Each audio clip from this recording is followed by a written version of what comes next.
You may have read George Orwell's famous prophetic novel, 1984, in which the totalitarian regime is forcing unreality on its people and proclaiming war is peace, freedom is slavery, ignorance is strength. Well, George Orwell never imagined the unreality, the falsehoods, the lies that are being forced upon us today. They make war is peace sound sensible. And nobody sums up the age of absurdity more than a feminist leader you may have heard of by the name of Linda Sarsour. Has anybody heard of Linda Sarsour? Many of you have. For those of you who have not, I will explain. Linda Sarsour was a leader of the Women's March on Washington that took place on January 21st, 2017, the day after President Trump was inaugurated. And the Women's March on Washington was designed to rebuke Trump for his alleged misogyny and to proclaim that women's rights would not be eroded in the Trump administration. Okay, so that's great. The thing about it is that Linda Sarsour, being one of the leaders of this march, is one quintessential example of why this is the age of absurdity. Because Linda Sarsour is an observant Muslim who wears a headscarf, the Islamic headscarf, the hijab. Now, nothing could be more misogynist and anti-woman than the hijab. And so to have somebody who takes that garb and wears it proudly and proclaims herself to be a feminist is self-contradictory and absurd. Why, you ask?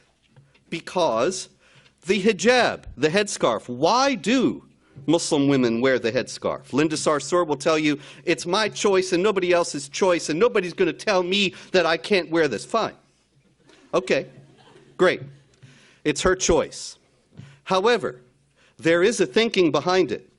In the Islamic religion, the idea is this, that if there is a woman and a man is tempted by the woman's appearance, it is the woman's responsibility to make sure that does not happen. It is not the man's responsibility to exercise any self-control. It is wholly and solely the woman's responsibility to make sure that the man is not tempted by removing the source of temptation, by covering her hair and making herself be less attractive. If she still ends up being the object of temptation and is attacked or molested or even raped, it's her fault. And thus we have the phenomenon of honor killings in Islam, where parents, usually the father, but not always, actually kill a daughter for many cases being the victim of a sexual assault. And you might think, oh, that sounds crazy. No, you couldn't possibly be telling the truth there. You must be a racist, bigoted Islamophobe. But in reality, 75% of the women who are in prison in Pakistan right now are in prison because they were raped. They are not the rapists, they are the victims. And they are in prison because they were not able to make sure that the rapist was not tempted to rape them. It's their fault.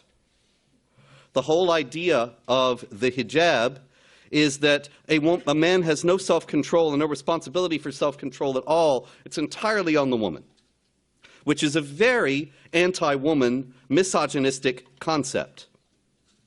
And so a feminist wearing the hijab, you gotta wonder. Also, there have been many, many women, unfortunately far more than we know or can possibly know, who have been murdered or brutalized for not wearing the hijab, because they are not taking up their responsibility in the Islamic society to make sure that men control themselves. There was a girl in Mississauga, Ontario, in Canada, just about 10 years ago. And her name was Aqsa Parvez. She was 16 years old, and she was a Muslim. She was raised in a Muslim family, but she went to Canadian public schools. She had non-Muslim friends. She wanted to be like her friends, so she would wear her hijab until she got out of the house, and then take it off down the street, go to school, come back, put the scarf back on, and go inside the house. Unfortunately, she got caught, and her father and her brother strangled her to death with the hijab she would not wear. Aksa Parvez, Mississauga, Ontario, 2007, right in the Western world, not in Saudi Arabia, not in Pakistan, not in Iran, but right in Canada. Now, that kind of thing has happened far more often than most people know. And there are many, many, many other women who have been brutalized and victimized in the same way. So the hijab, in short, is not a woman's rights statement. It's just the opposite. It's a woman's oppression statement. And so for a woman who is a feminist leader to wear the hijab just shows how absurd and ridiculous the left really is. And there's more. Just this morning, there came a news item out of Minnesota. Anybody here from Minnesota? No, lucky you. Now, in Rochester, Minnesota, there was going to be an event where a speaker who was a Coptic Christian from Egypt. Coptic Christians are about 6 to 10% of the population of Egypt. They have been oppressed for centuries. There is a low-level persecution and harassment that they have had to endure ever since the Muslim conquest of Egypt. And today it's been even worse ever since the Muslim Brotherhood in Egypt was toppled from power in 2013. The Muslim Brotherhood has blamed the Christians in Egypt for their loss of power. Churches have been burned. Christians have been attacked. Just last week, there was a bishop, a Coptic Christian bishop, and he was driving along in his car, and he came to a red light. And while he was stopped at the red light, a Muslim came out and stood in front of his car and would not move, and demanded he get out of the car. Ultimately, because the guy wouldn't move, he got out of the car. The man started chasing him. There's video of this. Chased him down the street and stabbed him to death with a machete and carved a cross on his forehead. This is the kind of thing that Coptic Christians have to endure on a regular basis. So this Coptic Christian speaker in Rochester, Minnesota, he was going to speak. Flyers were distributed, and the flyers say, "Exposing Sharia and the Deception of Islam." Now, Sharia is Islamic law. Sharia is the Islamic law that mandates that women have to wear the headscarf or else. It mandates the denial of the freedom of speech. If you criticize Islam, you're likely to be killed. If you are a Muslim and you decide to leave Islam, then Sharia mandates that you be killed. You might not be killed, but that is the penalty in Islamic law. It mandates discrimination against women that is far greater than just wearing the scarf. A woman's testimony is worth half that of a man. A woman's inheritance is half that of a man. A woman can be beaten by her husband with no penalty. And there's a great deal more that is Islamic law. And the flyer also said, "Exposing Sharia and the deception of Islam." Now, Muhammad, the prophet of Islam, he said, war is deceit, and he allowed for lying in wartime. The jihad terrorists around the world, not all Muslims, but certainly the jihad terrorists, insist that they are at war with the West and that the United States and the other Western countries are at war with Islam right now, which would allow for deception on a massive scale. So this Coptic Christian was going to discuss this in Rochester, Minnesota. But the event was canceled. And the news report was really great because the guy at the venue, it was going to be at this club, the event, and where it was canceled, he said, "Well, you know, I'm kind of in favor of free speech, but this was going to be targeting an ethnic group." Now, let me ask you this. Is it really targeting an ethnic group to talk about the teachings of a particular religion that is held by people of all ethnic groups? What race is Islam? What ethnicity is Islam? Islam is a religion that is a belief system that is held by people of all races. So what ethnic group exactly was going to be targeted? But this is more of the ridiculousness and the absurdity that is so much pervasive in modern thinking. And the idea that it is wrong somehow to speak out about a system that mandates the oppression of women and even the beating of women, and that mandates the denial of the freedom of conscience, and mandates the denial of the freedom of speech, and mandates deception and lying. And that you're wrong if you talk about that. Well, this is just more absurdity. Unfortunately, this is not just limited to Rochester, Minnesota. That happened just in the last few days in Rochester, Minnesota, but it happens all the time now. And Jolie told you that my next book is called Confessions of an Islamophobe. Have you ever heard that term, Islamophobe? You have. What is an Islamophobe? Someone who knows too much about Islam. You are the greatest. You win the prize.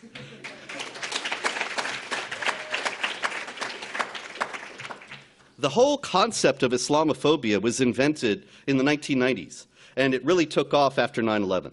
And the whole idea is this, that there is some sort of irrational hatred of and bigotry toward Muslims, and that Muslims are victims and have to be specially protected and given special privileges and special accommodations because they are a persecuted, harassed, and victimized group. And that all sounds remotely plausible until you look, for example, at FBI statistics, which show that hate crimes in the United States happen to Jews because Jews are attacked for being Jewish twice more often than hate crimes against Muslims. And that there are hate crimes against all sorts of other groups that are far more common than hate crimes against Muslims. The idea that Muslims face wholesale persecution and harassment in the United States is total fiction. And also, the idea of Islamophobia works by lumping two things together that actually don't go together at all. One is this: vigilante attacks against innocent Muslims. And you may have heard the stories. A couple of guys, young white men, wearing Make America Great Again hats, go up to a girl wearing a hijab on the train or somewhere, and they pull off her hijab while saying, "Get out of our country." There was a very famous, a very widely publicized story that went exactly like that from New York City last year, right after Trump was elected. And then it turned out that the girl said, "Well, no, it didn't really happen. I made it all up." And there are a great many other stories like that that turn out to have been made up. But if there had been any incidents like that, then obviously they are reprehensible. Nobody should go around brutalizing somebody that they don't know and calling her names and tearing her clothes off and thinking themselves righteous. And they ought to be arrested and prosecuted. There's no doubt about that. There's no justification for that, no excuse, insofar as any of those incidents actually happened. But also called Islamophobia is any honest discussion of the motivating ideology that makes for terrorists. And that's where it becomes dangerous. There is an organization in the world called the Organization of Islamic Cooperation, the OIC. It is 57 Muslim governments around the world. That's a lot. That's a lot. It's high-level people, the highest level of the governments in those countries, and they are all members of this group. They all vote together at the United Nations. If you've ever noticed that the United Nations is uniformly and venomously anti-American, one of the reasons why is because these 57 countries always vote in the same way. And they vote against, generally, what the U.S. is doing. So, the Organization of Islamic Cooperation for years has been pushing this idea of Islamophobia. And by that, they don't just mean vigilante attacks against innocent people, but honest analysis of the motivating ideology of the jihad threat. And so we end up once again in this position of absurdity and ridiculousness that would be very funny if it weren't so dangerous. Because it goes like this. The Quran, if you have your Quran with you, open it to chapter 9, verse 5, and you'll see where it says, "Kill the idolaters." You didn't bring it? Anyway, I never leave home without mine. Chapter 9, verse 5. Kill the idolaters wherever you find them. Chapter 4, verse 89, kill them wherever you find them. Chapter 2, verse 191, seize them and kill them wherever you find them. Are you noticing a pattern? Chapter 9, verse 29, fight against those who do not obey Allah and His Messenger, even if they are of the people of the book, which is Jews and Christians primarily, until they pay the jizya, which is a tax, with willing submission and feel themselves subdued. In other words, fight the Jews and Christians until they submit to the rule of Islamic law, which denies them basic rights. Chapter 47, verse 4, when you meet the unbelievers, strike the necks, cut off their heads. That's chapter 8, verse 12 as well. Strike the necks of the unbelievers. Chapter 3, verse 151, soon we will strike terror into the hearts of the unbelievers. That's Allah speaking, the supreme God. But in chapter 8, verse 60, he says to the Muslims, strike terror into the hearts of the enemies of Allah. So, if I quote to you all that, that's all in there. And you can look it up. I gave you the verse references. There are plenty of others. We could go on all day. Chapter 98, verse 6. The unbelievers among the people of the book are the most vile of created beings.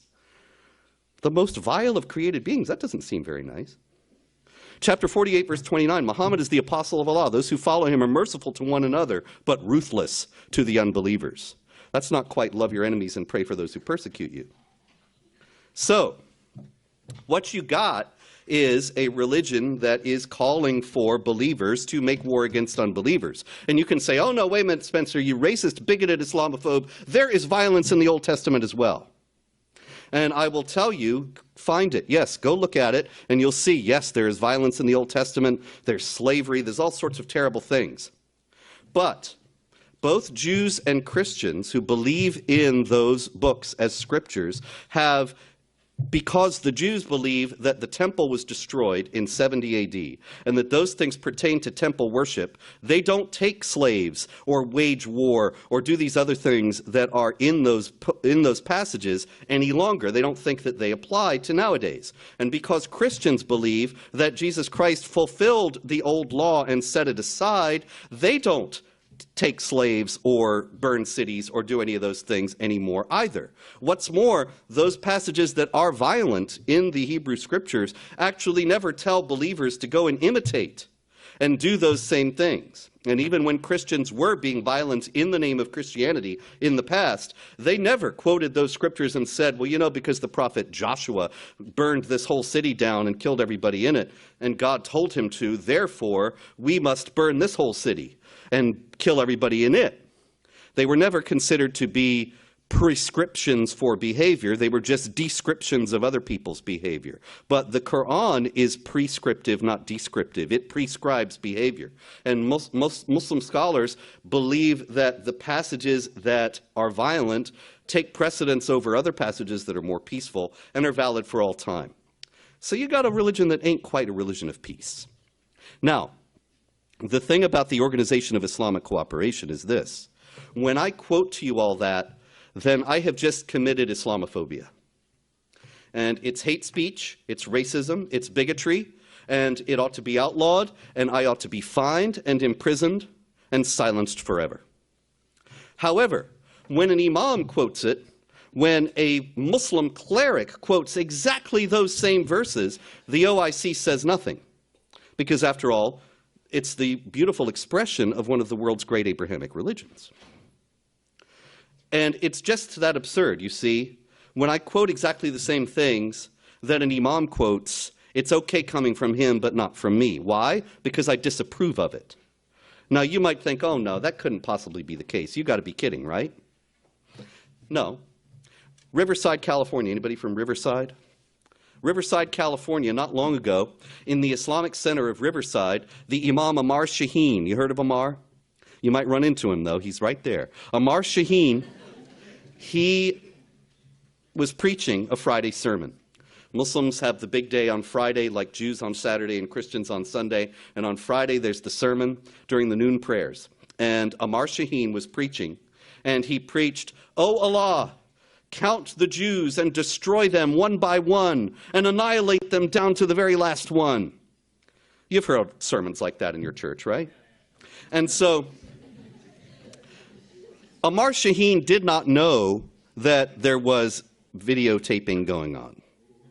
And so the film went up at the wonderful site, the Middle East Media Research Institute, and at my own site, Jihad Watch, jihadwatch.org. Go there, bookmark it now.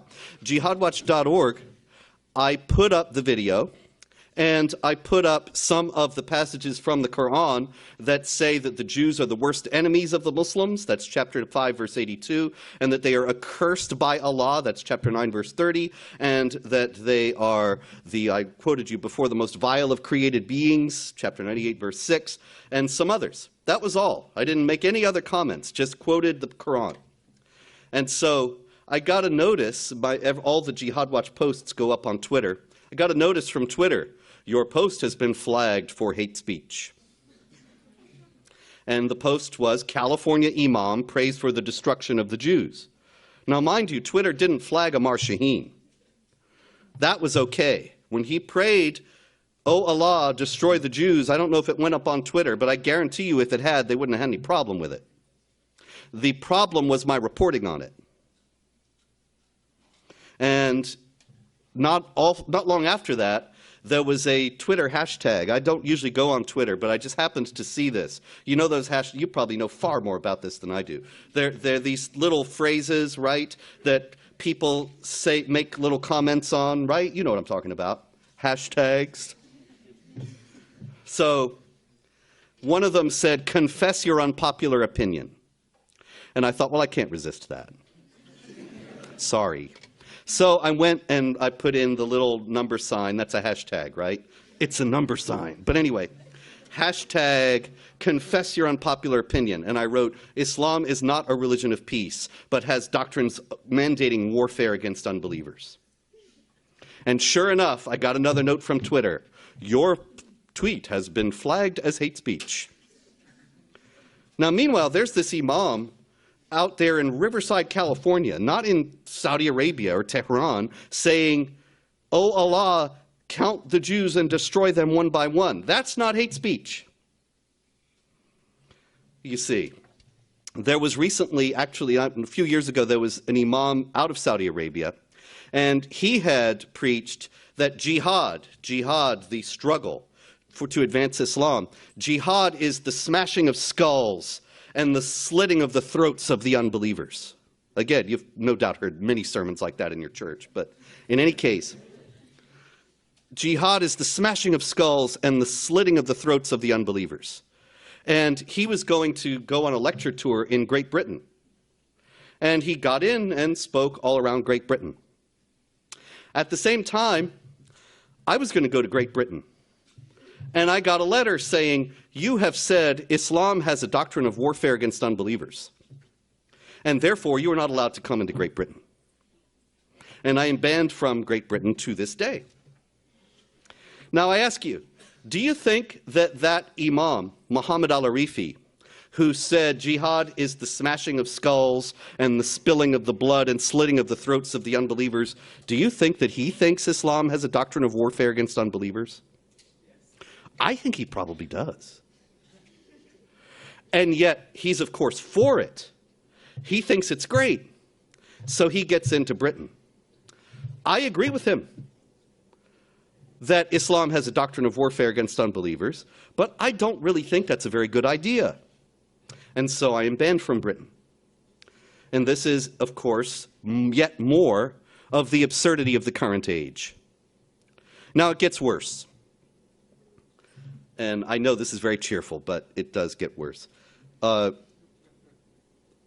only have for years Islamic groups and their leftist allies in the United States been smearing any honest discussion of the jihad threat as bigotry and racism and Islamophobia, now they are moving to silence it altogether. Facebook. Any of you on Facebook? Yes, a few. I guess it's passé now. That's good. Let's hope so. In any case, this is the story of Facebook. Facebook, pardon the personal reference, but this is actually happening not just to me, but to many others. Facebook used to send 20,000 people a day to Jihad Watch. You know, referrals. They would see a news story from Jihad Watch at Facebook and click on it and come to read it. 20,000 a day for years.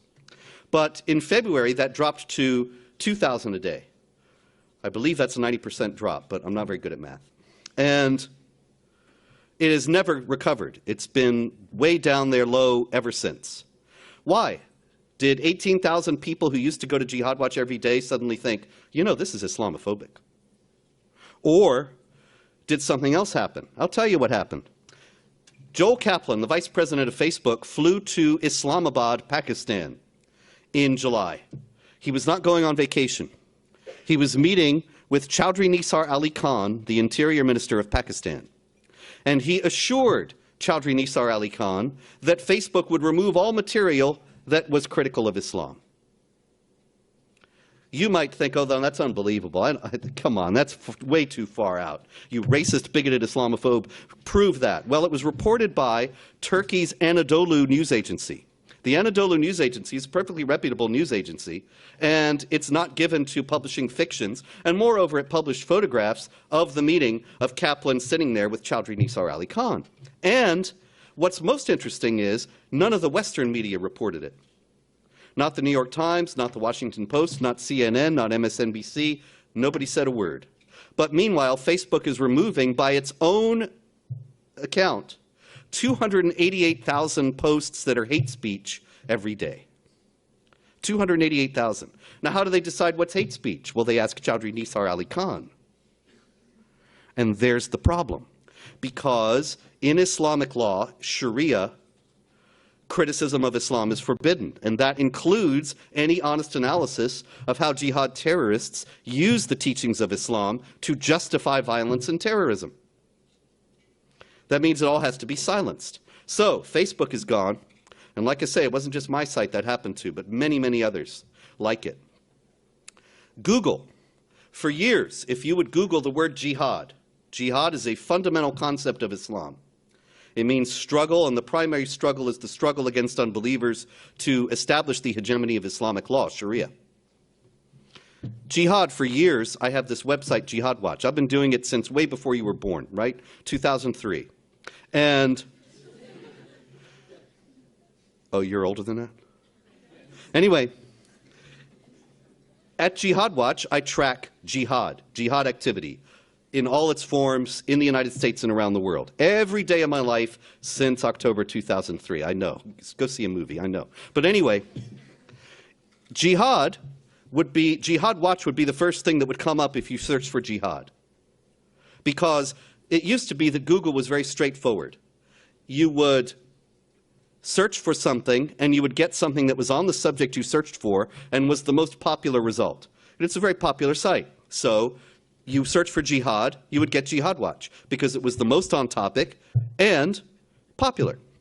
But now, after you clear your cache and your cookies and all that stuff, if you search for jihad, you will not get Jihad Watch on the first page. The only thing you will get on the first page is about how Islam is a religion of peace, and that jihad is a spiritual struggle that has nothing to do with violence.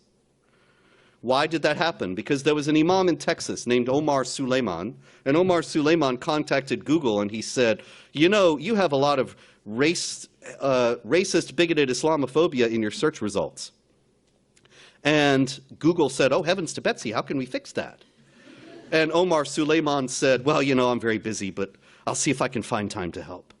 And he cautioned, he said, I'm not trying to get Google to shut down all criticism of Islam.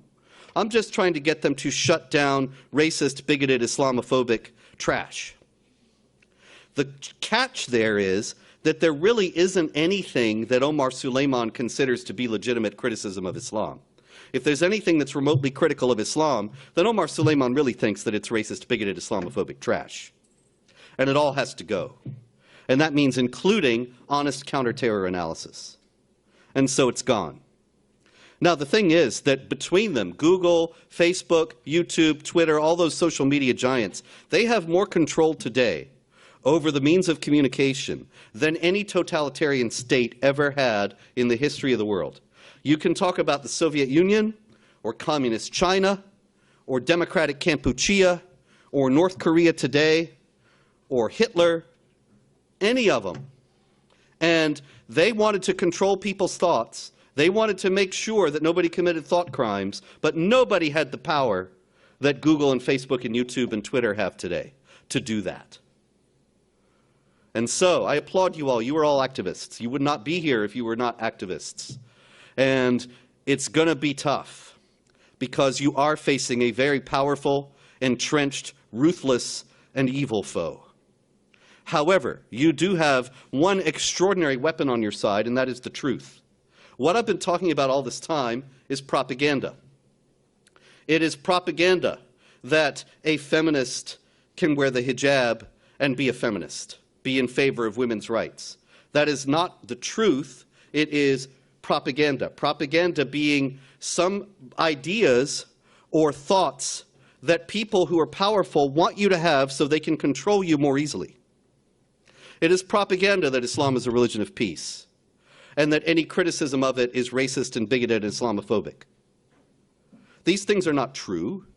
These things are things that you are being told so that you will go along with the program that the people who are telling them to you want you to go along with. That's what propaganda is. But the thing about propaganda is that they got to churn it out by the pound. They've got to keep beating you over the head with it all the time because it's false. Because it does not correspond with reality. All you have to do is open your eyes and look at the world and you'll see the truth. And so the liars keep having to pump the lies at you to deceive you into rejecting the truth. But ultimately, the truth always wins. The totalitarian states, however long they lasted, ultimately they all have crumbled. Any future totalitarian states, even if we become one, ultimately will crumble. And I am exhorting all of you to stand firm and hold to the truth and hold on to reality in the coming days and months and years. As you continue in your activism, as you go on to college, as you go out into the world, stand up against the propaganda, stand for the truth. Know that the truth is the most powerful weapon, and that even if all you can do is whisper it, because all the loudspeakers and all the microphones and all the cameras are on the other side bleeding out their propaganda, your whispered voice is still more powerful, because it's true. And it will still have compelling power among people, because it's true. But this is not going to be easy. Alexander Solzhenitsyn, the great Soviet dissident, if you don't know who he is, look him up. I would spell it, but I might get it wrong. Anyway, Solzhenitsyn. Solzhenitsyn likened living in a totalitarian state to being a blade of grass and you're paved over by concrete, and the light is gone, the air is gone, everything is darkness, and you're crushed. But, he said, ultimately you watch, and if it's not tended, the concrete breaks and the blades of grass poke through. You've seen that. The blades of grass ultimately are more powerful than the concrete. And this is the truth facing the powerful foes that are arrayed against it today. You have the truth, you are more powerful. And so I exhort you in closing, be a blade of grass. Thank you very much.